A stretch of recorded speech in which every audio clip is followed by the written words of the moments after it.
Masu sauraron mu barkanmu da sake kasancewa da ku a cikin wannan tasha ta mai albarka wato Hantsi Top TV.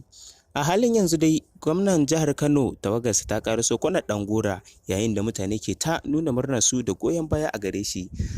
Ɗumbin al'umma ne ke nuna farin cikin su da ganin gwamnan jihar Kano Abba Kabir Yusuf. Ku ci gaba da bibiyan mu domin jin ci gaban rahoton.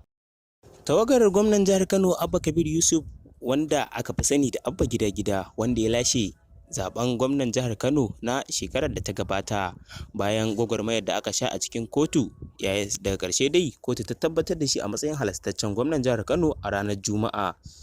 A yau Lahadi ne dai gwamnan yake shirin hanyarsa ta dawowa cikin jihar Kano yayin da ɗumbin al'ummar masoya ke nuna goyon bayansu da kuma farin cikin murnar dawowar tasa. A halin da ake ciki da yanzu gwamnan jihar Kano Abba Kabir Yusuf ya karaso kwanar Ɗangora yayin da mutane ke ta nuna jinjinarsu da goyon baya a gare shi. Ɗumbin mutane ne ke nuna mai farin ciki da kuma goyon baya yayin da yake ta ɗaɗɗaga musu hannu.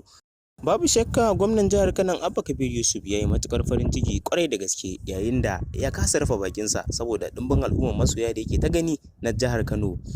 A halin da ake ciki dai kamar yadda muka faɗa muku yana kwanar Ɗangora yanzu yana hanyarsa ta shigowa cikin birnin jihar Kano.